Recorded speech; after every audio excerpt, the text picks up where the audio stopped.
Que Dios os bendiga, hermanos de la preciosa iglesia de Castalla. Para mí es una bendición poder estar predicando la palabra en un lugar donde de oídas conozco, porque tengo familia allí en Castalla, tengo familia y la verdad es que me siento bendecido. Y los que en la carne no son familia, pues bueno, pues formamos parte de la familia de la fe, que es la que nos une espiritualmente y vamos a estar por una eternidad juntos. Así que saludaros, preciosa iglesia. Gracias al pastor Ramón, hermanos, por permitirme predicar en la iglesia. Gracias al primo Ricardo por haberme llamado el otro día y poder estar predicando la palabra del Señor. Tengo familia allí en Castalla, en Alicante, tengo mucha familia. A ver si esto ya se pasa y podemos estar un día en la iglesia de forma presencial y no a través de estos medios. También gracias a Natanael por esas alabanzas tan preciosas que Dios ha puesto en tu corazón, que eres un adorador sin lugar a dudas. También es familia mía, como pues mucha gente de ahí de Cuenca, son familia mía, muchos, y yo la verdad es que os quiero un montón. Amén. Bueno, pues dichas las presentaciones, me llamo Eugenio, soy de Madrid, de Orcasitas, y nada, creo que tengo palabra de Dios para compartiros. Amén. Decía el pastor cuando estaba comenzando el culto que hoy tenemos la necesidad de muchas cosas, ha dicho, tenemos la gran necesidad. Y me recordaba el Señor ese pasaje del Sermón del Monte, en el capítulo 5, versículo 3, es la primera bienaventuranza que dice el Señor Jesús, y comienza de esta manera: bienaventurados los pobres, bendito el nombre del Señor. Y yo cuando ponía a estudiar esta reflexión de bienaventurados los pobres, estudiaba y veía que a la verdadera pobreza que se refiere la Biblia no es a una pobreza que tenga algo o alguien donde recurrir, porque más que todo eso hay una pobreza incluso peor que todo eso. Y yo le decía: Señor, ¿qué clase de pobreza es la que tú estás diciendo en tu palabra? Bienaventurados los pobres, ¿a qué pobreza te refieres? Y me decía, mira, ¿te ves tú? Y yo le dije, sí. Digo, yo soy pobre. Dice, no, tú tienes a alguien a quien recurrir, por lo tanto hay otros más pobres que tú. Y le decía, entonces, ¿pobre quién es? Y me decía el Señor, pobre es aquella persona que no tiene dónde recurrir, que no tiene ningún recurso, que la única provisión es lo que la providencia les quiera dar. La verdadera pobreza es aquel que depende del día como luz y de la noche y las estrellas como cielo. Esa es la verdadera pobreza, los que no tienen dónde recurrir, que van buscando por las basuras, por lo que tiran los grandes almacenes.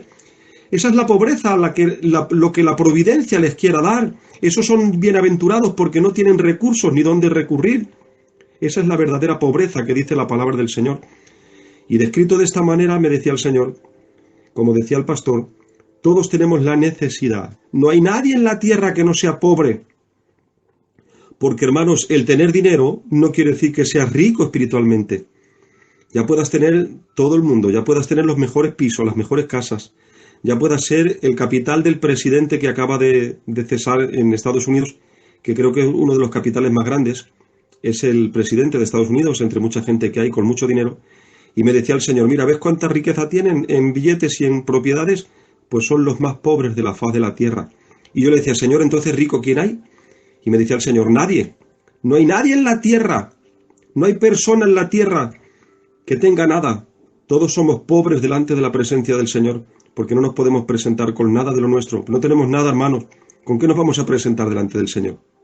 No somos nada. Bendito el nombre del Señor. Y entendiendo que no somos nada y el Padre Celestial que lo tiene todo, no tenemos por menos que decirle, Señor, aquí estoy, necesitado, libre de toda arrogancia, no tengo nada. Aun la ropa que tengo puesta no es mía, es que me la ha dado Dios. Aun lo que tú te comes no es porque tú hayas ido al mercado y hayas sido un buen gitano o un buen vendedor y hayas vendido para comer. Es que Dios te lo ha dado en provisión. No tenemos nada, hermanos. ¿Con qué nos vamos a presentar delante del Señor si no tenemos nada? Y cuando entendamos que no tenemos nada, que todo depende única y exclusivamente de Dios, vas a ser un poquito más agradecido de lo que verdaderamente somos.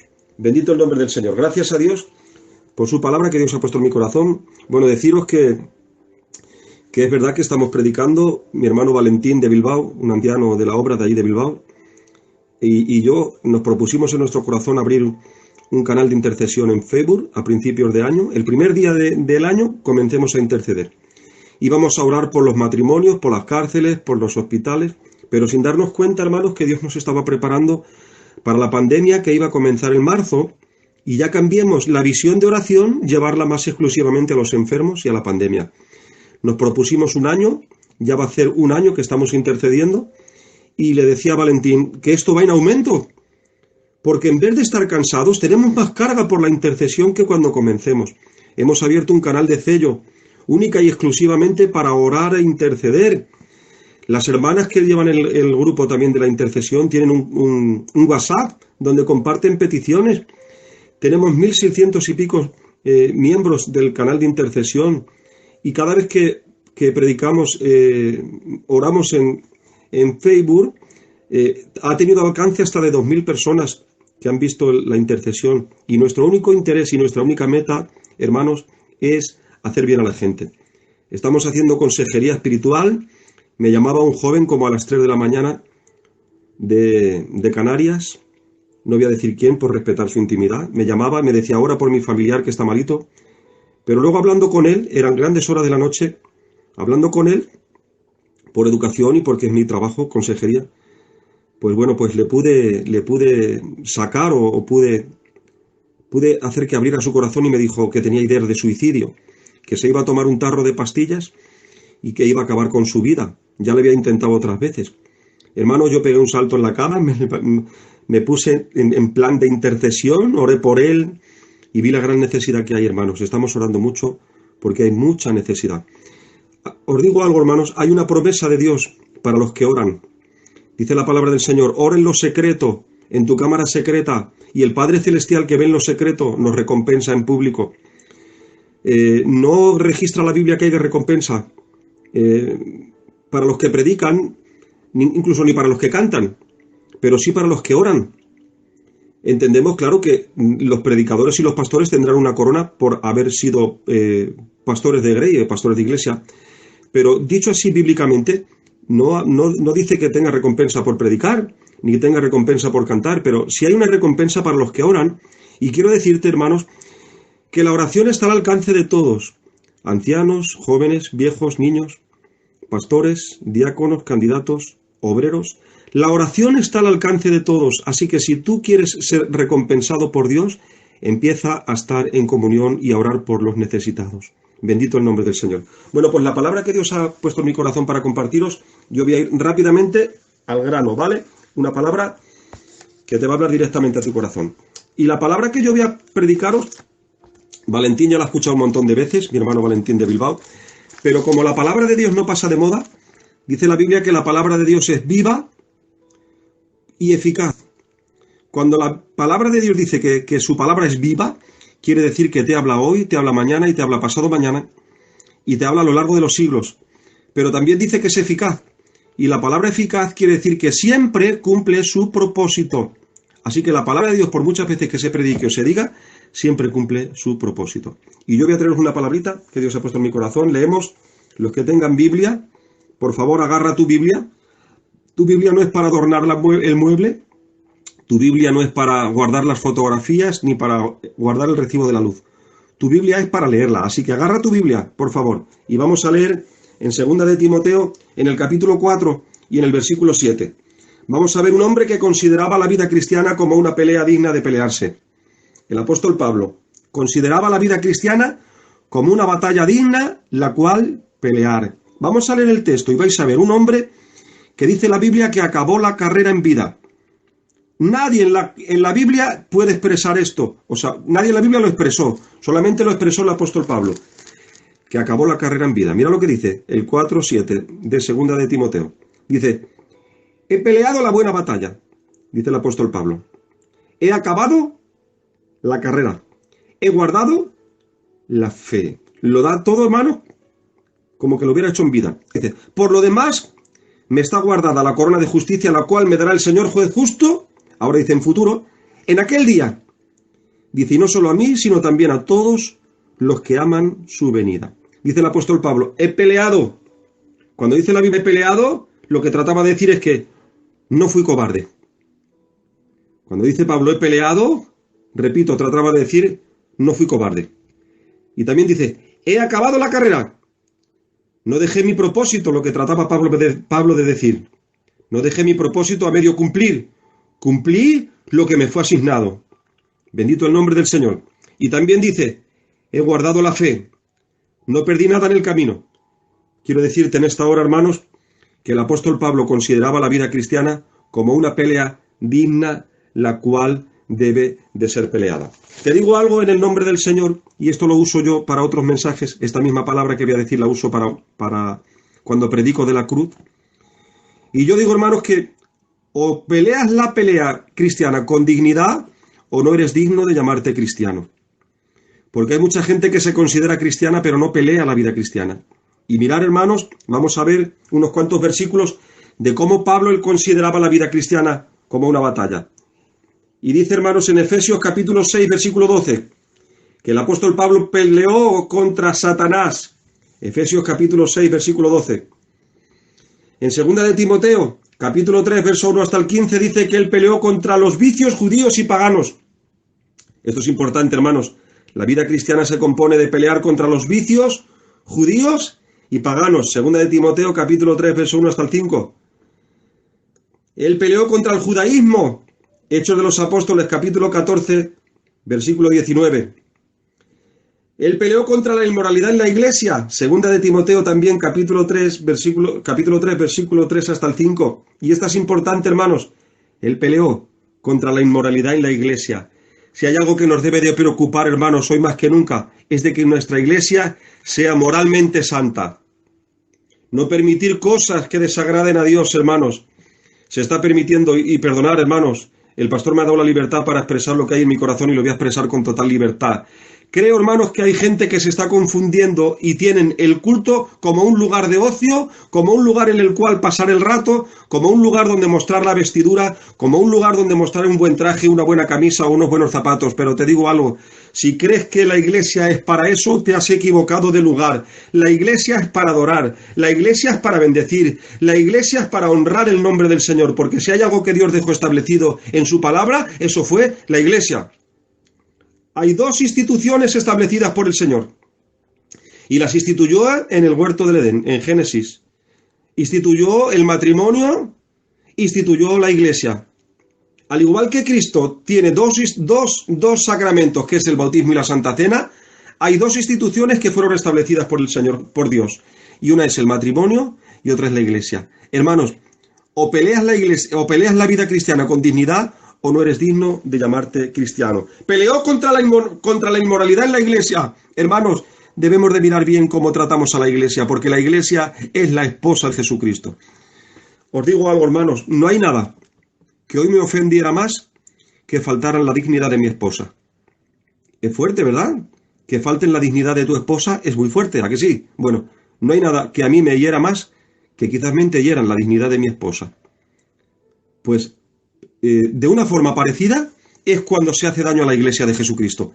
Se hiere, se daña a la iglesia de Jesucristo y estás haciendo daño al propio Dios, porque la iglesia es la esposa de Jesucristo. Él peleó contra la inmoralidad en la iglesia, segunda de Timoteo, capítulo 3, verso 3 hasta el 5. Él peleó contra los falsos maestros, también viene en segunda de Timoteo, capítulo 3, verso 3 hasta el 5, peleó contra los falsos maestros y hoy más que nunca debemos de ser defensores de la doctrina del Señor. Hay mucho evangelio por televisión.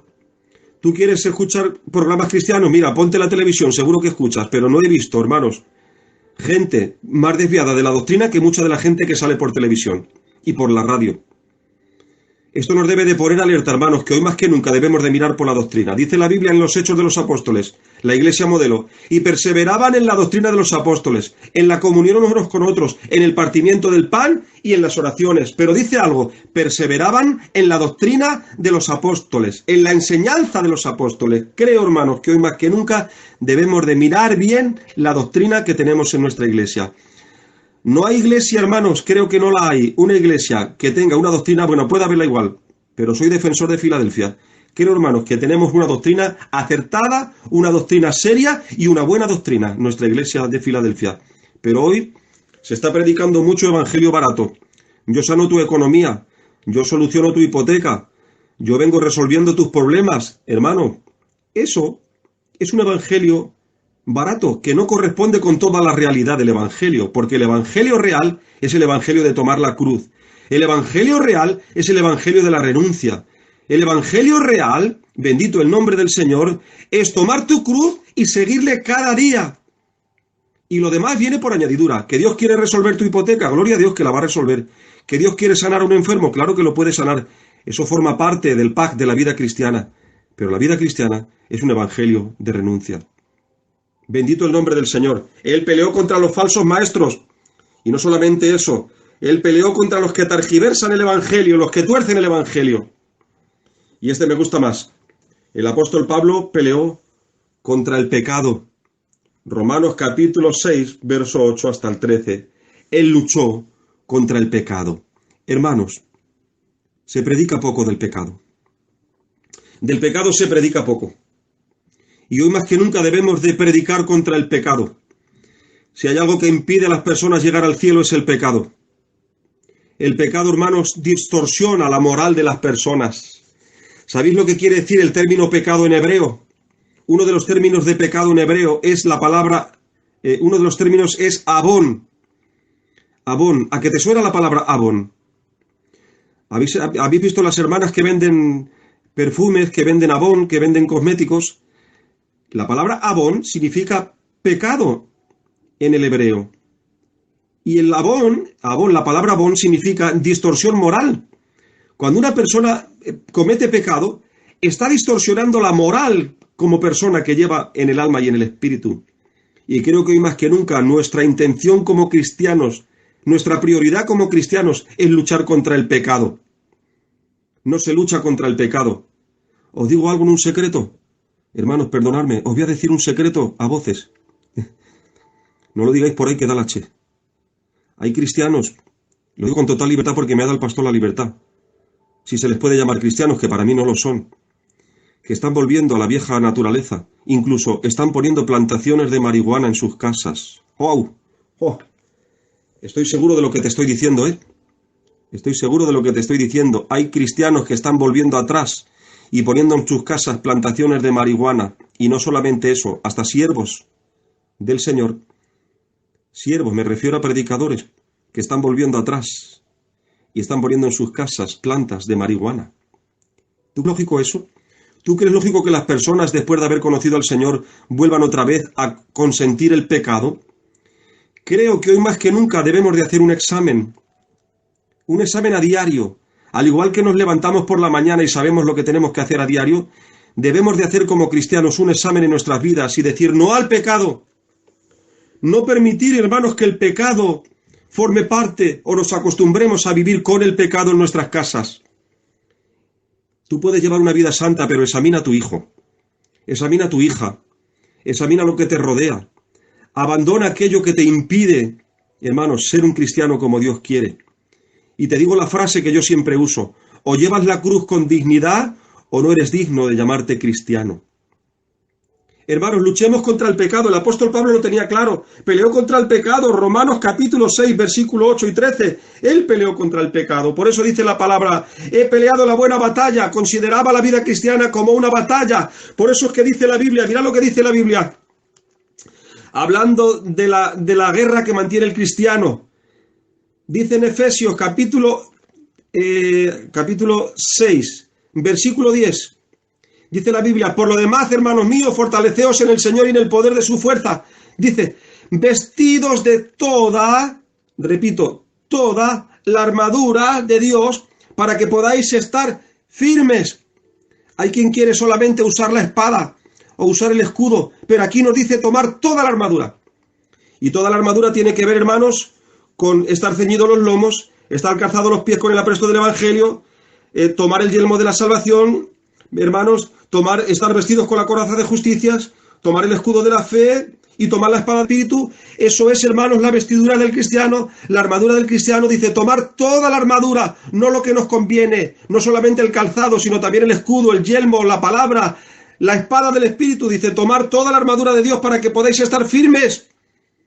No hay firmeza, hermanos, en una vida mientras no se tenga la armadura de Dios por completo en nuestras vidas. ¿Y sabe lo que Dios está buscando hoy? Personas firmes. Firmeza cristiana. La firmeza cristiana no te la da el ministerio. La firmeza cristiana no te la da por cantar bien.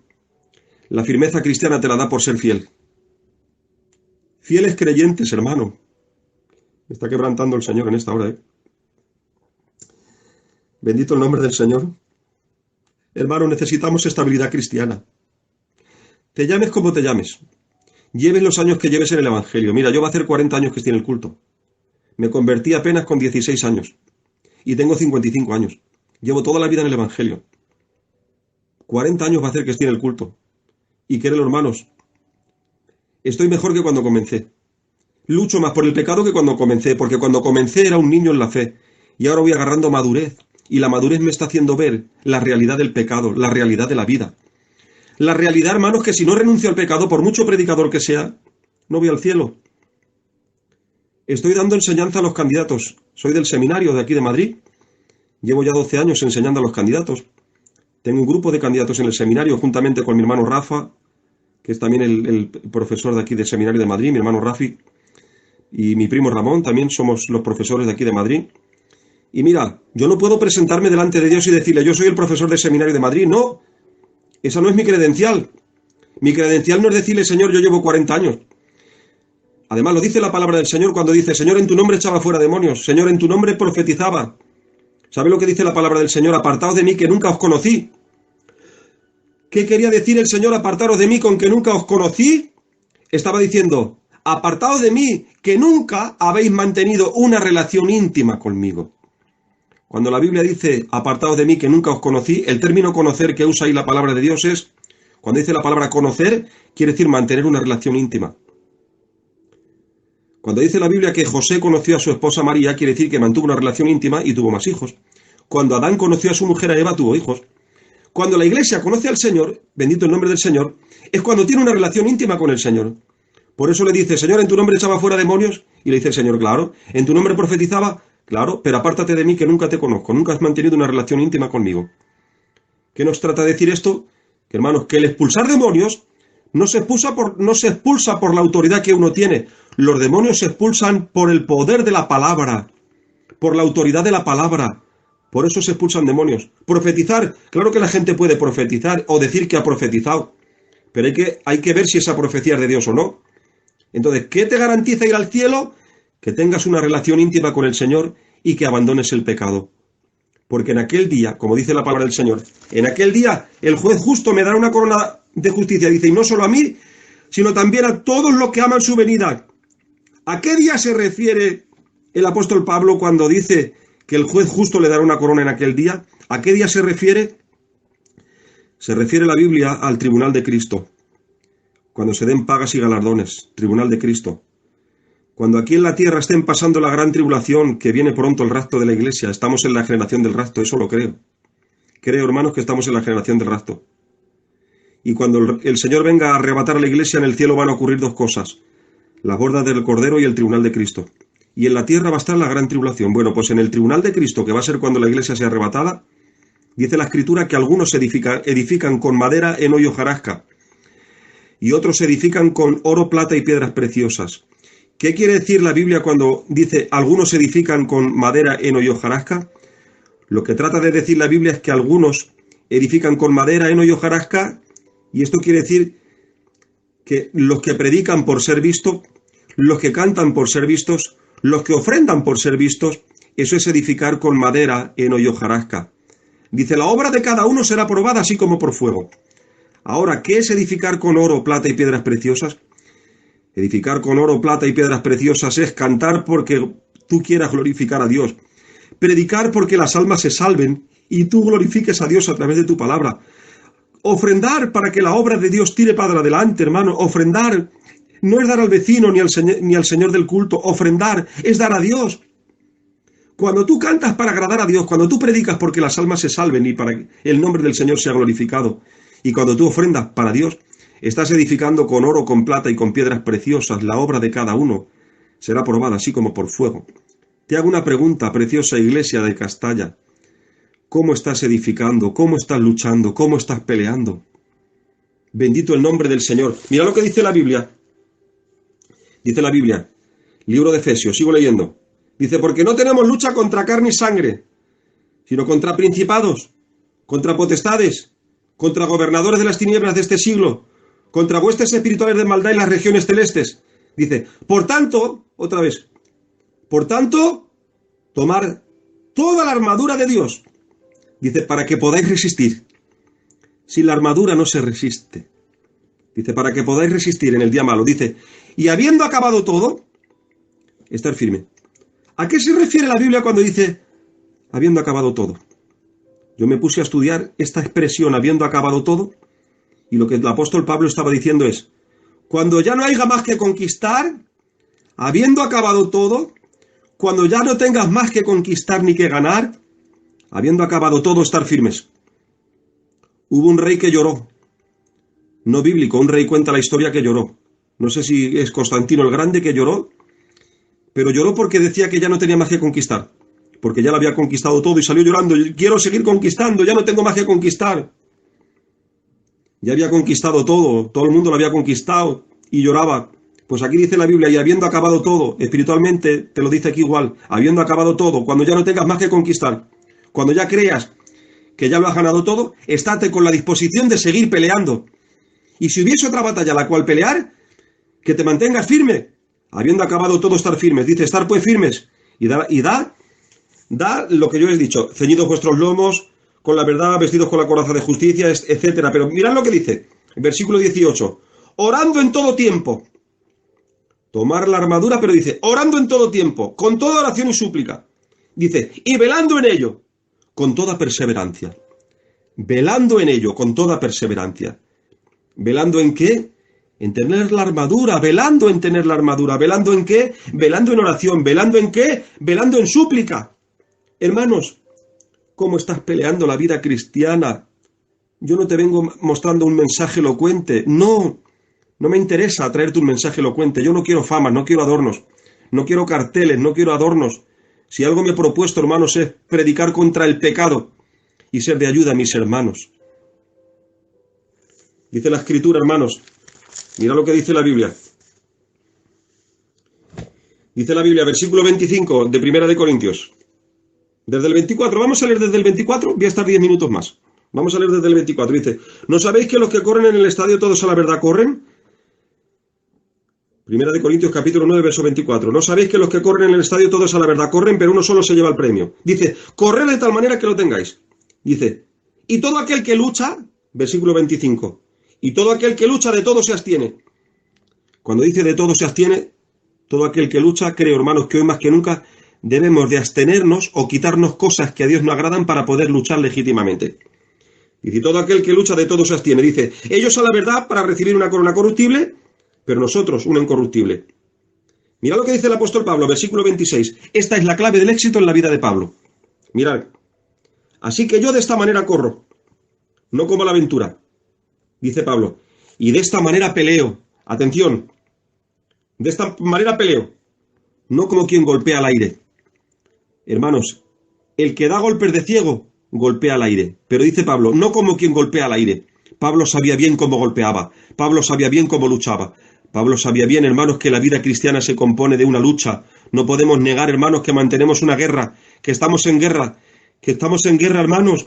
No podemos negarlo. Mantenemos una guerra espiritual y al enemigo no se le puede mandar una embajada de paz. No puedes mandar una embajada de paz al enemigo, porque o luchas contra el enemigo o el enemigo te destroza. Dice, sino que golpeo, dice, sino no soy como quien golpea al aire. Mirad, el éxito de la vida de Pablo. Sino golpeo mi cuerpo. Versículo 27. Golpeo mi cuerpo. Y lo pongo en servidumbre. Ay, hermanos, ¿a quién le gusta golpear su cuerpo? Somos expertos en golpear el cuerpo de los demás. Y exigimos a los demás lo que nosotros quizásmente no cumplimos. Pero dice Pablo, golpeo mi cuerpo. Primero yo, golpeo mi cuerpo. Dice, y lo pongo en servidumbre. ¿Es difícil golpear uno su propio cuerpo? Claro que sí.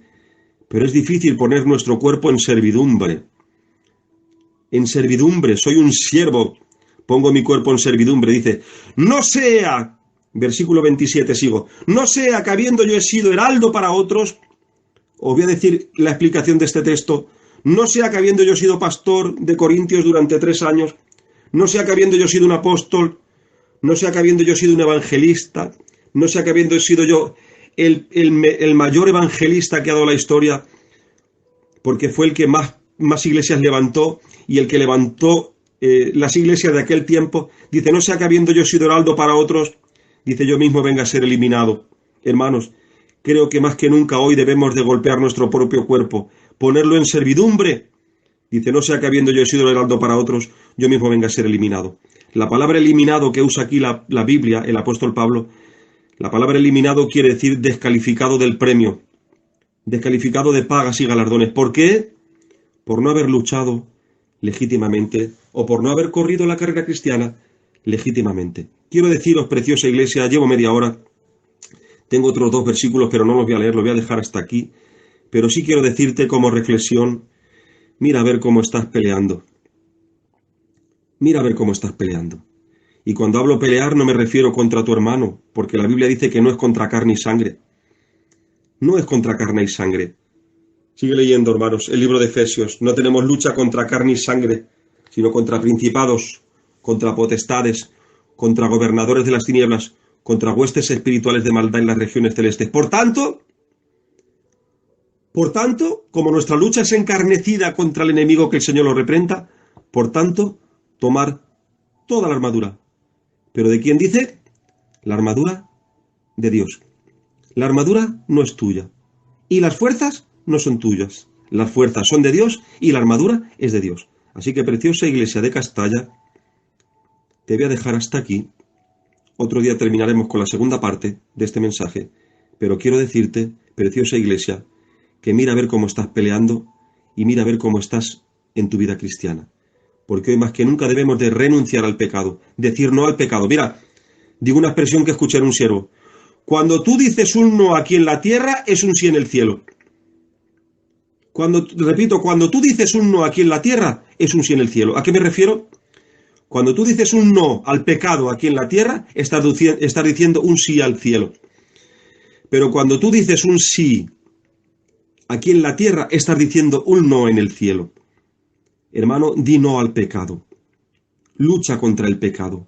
Pelea contra el pecado. El pecado es un lastre. Por eso dice la Biblia, despojémonos, libro de Hebreos, capítulo 12, despojémonos de todo peso y del pecado que nos asedia. La palabra asediar quiere decir que trata por todos los medios de hacerte la guerra. Asediar. Despojémonos de todo peso de pecado que nos asedia y corramos con paciencia la carrera que tenemos por delante, puestos los ojos en Jesús. Esta es la salida, puestos los ojos en Jesús. Él fue el que nos dejó mayor ejemplo de cómo debió luchar. ¿Sabes, hermano? Te digo un misterio. El Señor luchó para que hoy tú tengas la batalla ganada. Dice la Biblia que somos más que vencedores. Y ya concluyo, ya cierro la Biblia. Dice la Biblia que somos más que vencedores. Y ahora te pregunto, ¿a qué se refiere cuando dice la Biblia que somos más que vencedores? Cuando la Biblia dice que somos más que vencedores, quiere decir que la batalla el Señor nos la ha dado ganada. Más que un vencedor quiere decir batalla ganada sin haber empezado a pelear. Conquista garantizada sin haber empezado a pelear. ¿Por qué? Porque por lo que nosotros no podíamos pelear, Él peleó y fue contra el pecado. Quiero decirte que el Señor nos ha dado la batalla ganada. Somos más que vencedores. Más que un vencedor quiere decir más que una batalla ordinaria. Así que, preciosa iglesia de Castalla, Dios te bendiga. Eres más que un vencedor, pero te digo algo, hay algo que tú tienes que hacer, y es decir no al pecado y sí a Jesucristo. Que Dios os bendiga, preciosa iglesia. Gracias por escucharme, gracias pastor, gracias Ricardo por invitarme. Bendiciones y un saludo para todos en el nombre del Señor. Dejamos el micro abierto y que Dios les bendiga a todos.